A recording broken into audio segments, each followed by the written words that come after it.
Welcome to the Gestalt IT Rundown, where each time we meet, we run down the IT news of the week with a variable degree of snarkiness.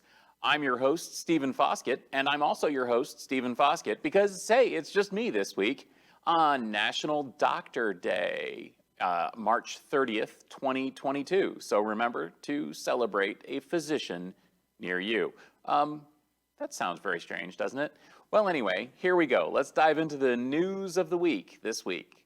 So one of the biggest stories that was making the rounds in tech this week was the hacking group Lapsus $. I'm just going to call it Lapsus. They've used unconventional methods to hack companies like Microsoft and NVIDIA.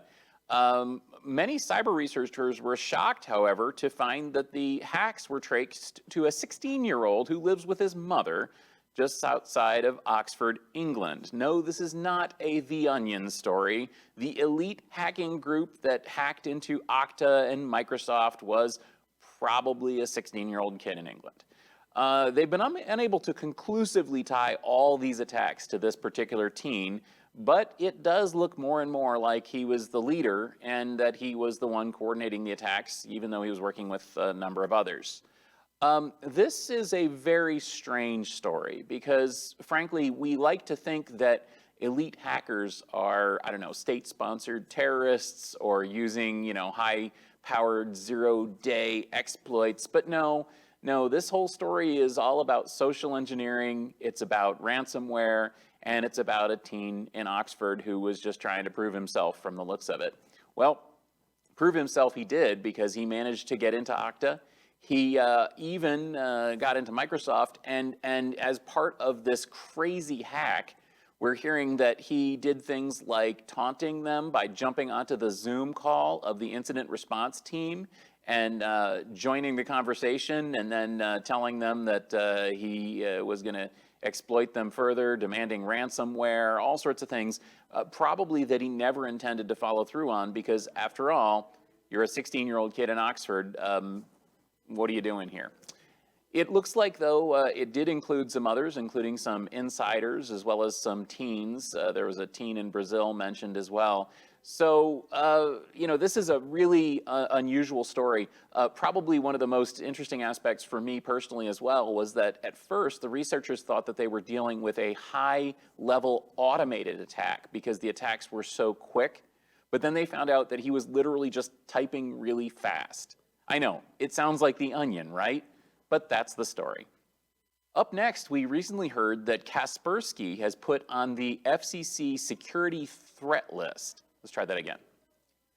Up next, we've heard that Kaspersky has been put on the United States FCC security threat list. The Russian security company was already barred from participating in some sensitive installations in the military and government, but now it's right up there along with some of the biggest threats to the United States national security. This is another strange story because, frankly, Kaspersky is pretty widely recognized and respected in the enterprise security space. And I think that most people in the security space didn't have any qualms about using their software. But that being said, it's a new situation. It's a new world. We've got a Russian invasion. We've got Russian sanctions. And it doesn't always come down to the people that we've always known at companies like this. Sometimes the government comes knocking and asks them to do something, and you kind of have to do it. So I'm really not surprised that this has happened. But, it's really too bad that the war, the invasion of Ukraine is causing issues now across the landscape for companies in every industry. So that being said, I guess out with the Kaspersky, at least if you're in the United States. The next story comes from our friend, social media gadfly, Corey Quinn, who reports that Ubiquity, a well-known Wi-Fi company, especially in the small and mid-sized business space, is apparently suing well-known security blogger Brian Krebs for defamation. Now, Krebs had posted last year information about a security breach at Ubiquity, and he accused the company of covering up the breach. The company did indeed, as Corey Quinn has noted, notify customers, but in the mildest possible way about the breach.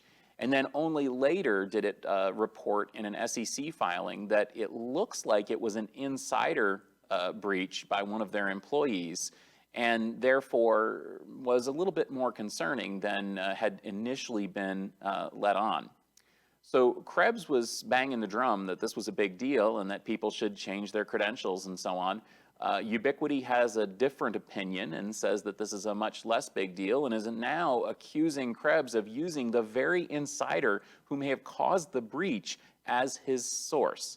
This is a tangled and weird story that gets into the worlds of journalism and blogging and social media. But one thing is for sure, and that's that it's really not cool to shoot the messenger. If you're a company and you're thinking of suing a security blogger, especially one as respected as Brian Krebs, for defamation over something that they're saying on their blog, when really it looks like they were just trying to bang the drum about a security breach, which is pretty much what Krebs does all the time, sorry, but you're in the wrong. I just can't imagine the fact that nobody in Ubiquity management understood just how respected Krebs is when they put together this complaint, because as reported by Corey Quinn, it says some pretty nasty things about the guy. And frankly, this is another great example of the Streisand effect, where a company will lash out at a perceived critic and it'll cause even more publicity for the thing that they're trying to cover up.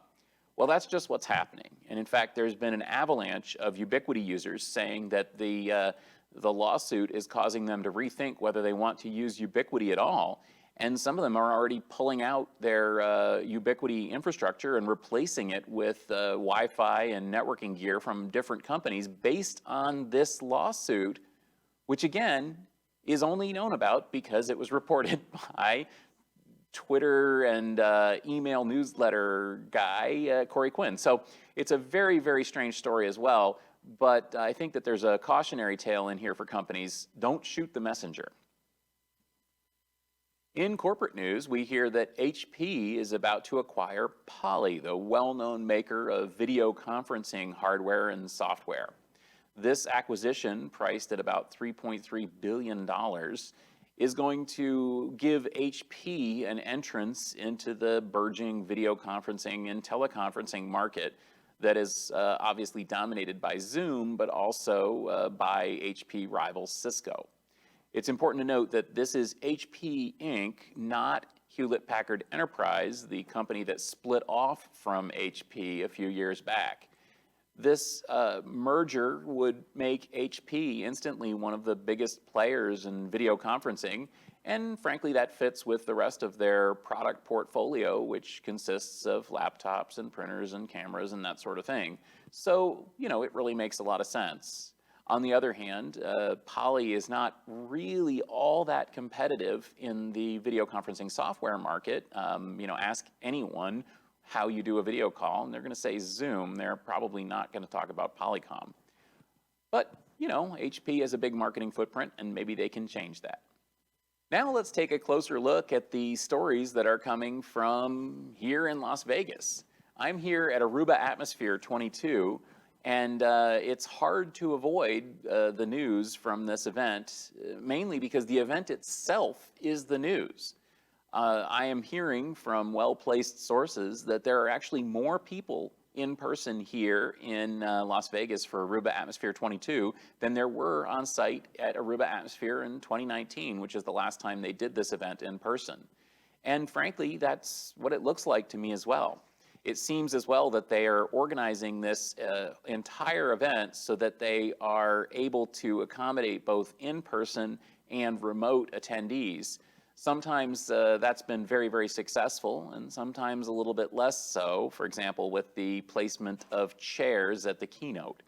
But that being said, overall, it's a very well done production, and Aruba is doing a really nice job of making us all feel safe and comfortable attending a conference in person once again. But looking at the news coming out of Atmosphere, one thing that really strikes my attention is something that they just released this morning, which is a new API for hyperlocation indoor services of Wi-Fi, enabled by Wi-Fi, called OpenLocate. Now, this is an open protocol, and Aruba has already said that they're working with companies like Tile and probably Google to deliver indoor location services based on the ability of the access points themselves to locate themselves using technology like GPS and hypersensitive clocks. This sounds a little bit obscure probably for the people in the audience who aren't aware of Wi-Fi technology. So as somebody who's not really aware of Wi-Fi technology, let's try to translate that for you. So for a long time, Aruba has been really focused on location-based services for Wi-Fi. This is sort of one of their primary niches. In fact, if you look at the kind of locations that use Aruba Wi-Fi, it tends to be places like retail, entertainment, expo centers like the Sands Convention Center, hotels, factories, that sort of thing. Things that are very focused on using Wi-Fi not just as a communication mechanism, but as a way to precisely locate and track the movement of people within the footprint of the facility. They do this basically the way you'd suspect that they would, using a combination of signal strength and triangulation of multiple access points. But traditionally, location-based Wi-Fi has relied on a manual process of assigning location manually to access points based on a map that you create, and you kind of put little X marks the spot, and you install the Wi-Fi access point there, and then you encode that, and you say that's where that one is. The problem is that this can degrade and change over time. So where you think the access point might be, it might not actually be exactly there. You know, maybe the electrician put it somewhere else because there was a duct there or some other obstruction. Maybe they replaced it and put the new one somewhere else a little bit differently. Maybe they swapped them around somehow. And so location-based services haven't been all that accurate historically, and especially over time they've changed. Aruba is trying to fix that by integrating two technologies into their next generation access points. One of them is a very, very, very precise clock and time services, which would allow them to make that triangulation work really, really well. We had a introduction to this at the Tech Field Day event yesterday that we just published as well, where Chuck and Stuart from Aruba go into great detail about the history of location using time, all the way back to marine chronometers and the hunt for longitude and that sort of thing. And that's roughly what they're doing with these access points, and that's going to be rolled out across all of the models of their new generation. The higher end stuff also has GPS receivers as well. And this is a little bit strange because, of course, these things are indoors where sometimes GPS signals aren't always available or aren't always reliable. But Aruba has built this open locate platform to allow the system to tune itself. So essentially, the goal here would be that you would place these access points, and there would be hundreds of them in a facility like a hotel or a factory. You would place these access points, they would kind of find themselves and locate themselves, and over time, really precisely locate themselves, and then they would be able to communicate with the clients. They would be able to then much, much more precisely track the movement and the location of clients, including Bluetooth-enabled clients like the Tile devices that I mentioned, as well as mobile phones, smartwatches, that sort of thing, as they move throughout a facility.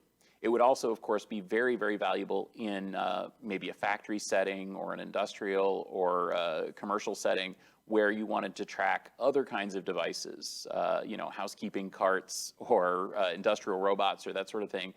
And all of this would be much more precise than was ever done before. And also, importantly, it would be kept up to date over time, which is something that's never really been possible before. And as I mentioned as well, Open Locate is going to be a public service that's going to be invite in others to participate. You know, they're going to have software development kits for various platforms, and they're hoping that this leads to a new generation of very, very precise indoor location services based on GPS coordinates instead of based on some arbitrary map. So all of this is a pretty exciting announcement to wireless engineers, but it's also, as you can see, a pretty interesting announcement for the rest of us in technology, because such precise locations can be used in a lot of productive ways. I also must point out that precise location-based services could also be used in somewhat more negative ways as well. If you imagine all the furor that's been happening with Apple's AirTags and tracking of people, imagine being able to track people much, much more precisely in hotels, in conferences, in retail establishments. Imagine being able to detect not just where your customers are generally, but precise locations down to a very pinpoint accuracy within a retail store, for example, and be able to see exactly where somebody's standing and where they're moving and where they went next. All of these things are very valuable data that a retailer would want, but privacy advocates, of course, are going to be a little bit concerned about this. So we'll see where this goes long term, but frankly, there's no standing in the way of technology, and this is the technology that Aruba has rolled out. If you'd like to learn more about these location services, I recommend going to the Tech Field Day website or to youtube.com/techfieldday, and you'll find some videos, including an hour-long deep dive into the Aruba Open Locate and LocationAware access points that I've just described with Chuck Lukashevsky. This is a very interesting presentation, and it really gets into the nuts and bolts of how this technology works. So now let's look at the week ahead. As I've mentioned, we are currently at Aruba Atmosphere. We were recently hosted our Security Field Day event, and those videos are now online. The Aruba Atmosphere videos will be online as well pretty quickly. And next week, Wednesday through Friday, is Tech Field Day 25. So we're very excited to be presenting presentations from a wide variety of companies next week, including MinIO, Intel, Fortinet, VMware, Nasuni, Apica, and Keysight. So if you're interested in any of those, this is our all topics Gestalt event. And again, that's Wednesday through Friday, April 6th through 8th, starting at 8 a.m. Pacific time each day. Thanks for joining us for the Gestalt IT Rundown. This production is available as a podcast as well as on YouTube every Wednesday. And we encourage you to give us a subscription, a like, a rating, a review to let us know you're listening. We'll be back next Wednesday to talk about all the IT news of the week that was. But until then, for myself, Stephen Foskett, my co-host Tom Hollingsworth, and the rest of us here at the Gestalt IT family, here's wishing you and yours a atmospheric day.